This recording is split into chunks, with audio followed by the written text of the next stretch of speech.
Do I really have a story that's worth sharing? Like, why would people want to listen to me? Their attention, their time. Am I really good enough?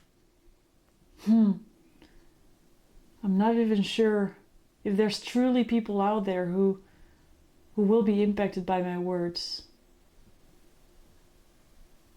Are these thoughts flying by for you as well sometimes? Do you hear them in your head? I'm here to tell you, it's not you. You're hearing thoughts. And these thoughts, these fears, are actually kind of universal. And it's not weird that you hear them, because as humans, we are designed to survive and not to thrive. So anything that potentially causes danger or prevents us from surviving, our body wants to stop us from doing that. It wants to help us get into danger and not survive. So that's how we're wired. That's how we're all designed. And that's super useful when you're in a desert and then a bear is attacking you. That's weird. There's no bears in the desert, but you get my point.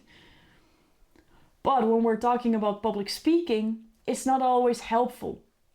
So the biggest mistake we can go through is understand that these thoughts are us and we're literally listening to them.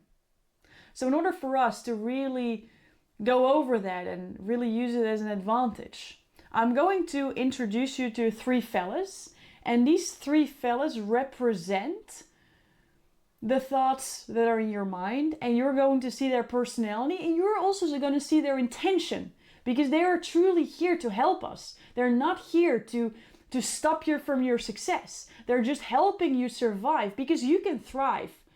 But if you're thriving and then you're not surviving, you're not thriving either. So they're here to help us, and you're going to understand better what their intention is, so then we're able to cope with them better. So are you ready to meet your friends that are living inside of your head? This is going to be fun, I'm telling you.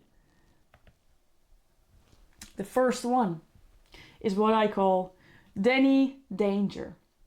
And Danny Danger, he talks a little bit like this. It's this volume, it's this speed. And he's looking at all the things that are happening in your life, all the things that you want to do and thinks, ho, ho, ho, ho, ho, ho, ho, let's not go there yet.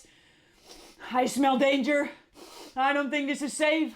And Danny Danger is rather like protective, and he rather puts the alarm, shuts the alarm, smashes the alarm, to be sure you're not in danger, then really have a nice and detailed evaluation list before he goes there.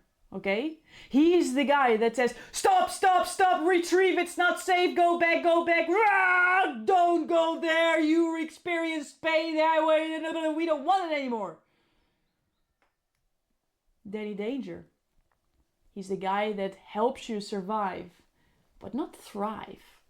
He helps you to not get beaten by a shark, but he's not always intuitively helpful to get you on stages.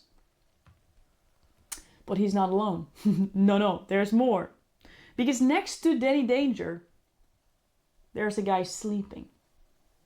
It's called Lazy Larry. And Larry talks a little bit like this, because he does not like to spend energy on things that are not necessary. You know, Larry really wants you to survive. He's not so much busy with thriving all the time.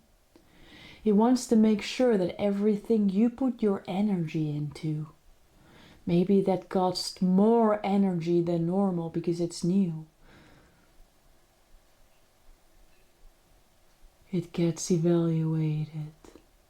And these evaluations take a long time as well. So before it goes through the border, you better not do it, you know.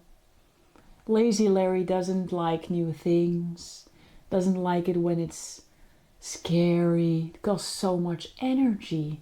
And Lazy Larry doesn't like that, because in order for us to stand for the bear, to swim away from the shark, or do whatever we need to do to survive from the shark, we need our energy. We need our energy for survival. Because again, if we're not surviving, we cannot thrive. And Lazy Larry makes sure that we are surviving.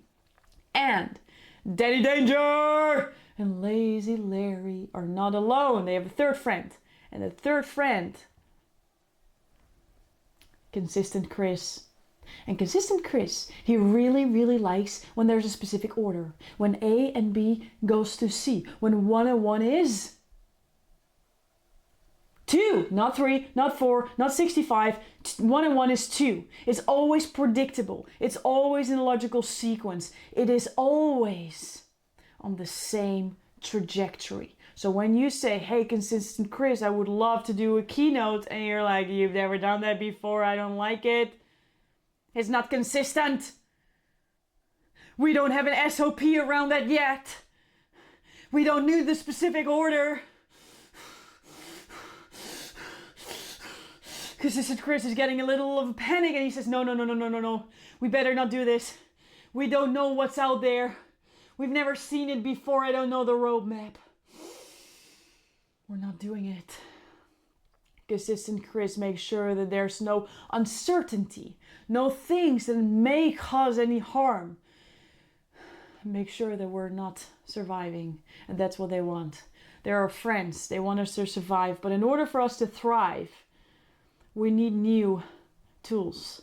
We need new equipment to listen to them in a different way, to, let's say, negotiate, because every single salesperson that's amazing knows that the first no is not the end. It's the beginning of a conversation of really understanding, a conversation of really empathizing, and a conversation of looking where you want to go and if this is really, really worth it. And that's where we're gonna go. The biggest mistake that you can make is listen to these fellows very literally and then take your conclusion and listen to them and take that action specifically. The worst thing that you can do is to distract them and pretend that these thoughts are not there. Let's just say that you're going through Danny Danger. You're like, Danny Danger, I know you're dangerous, but you love chocolate, and I've got chocolate right here. Consistent Chris chocolate with sprinkles. I know you love sprinkles. They're in the same buckets, right? And then Lazy Larry's like, dude, I got some chocolate. I'm gonna bring it to you. And you're distracting them. And you're going for it anyways. And you don't have the conversation. Imagine you have someone who wants to buy something for you, said no, and then you're convincing them with your arguments. You're distracting them from their own fears, and then they say yes. But then it turns out that it wasn't the right decision. That wasn't congruent with them. Then it turns out that there actually was danger. And something bad happened. You know what they will do next time? They won't sleep. They won't get distracted. They put their bars up. Danny Danger will shout louder. Lazy Larry will say no to more ideas who cost a little energy. And Consistent Chris is really, really rigid right now. This 1 millimeter of flexibility is gone.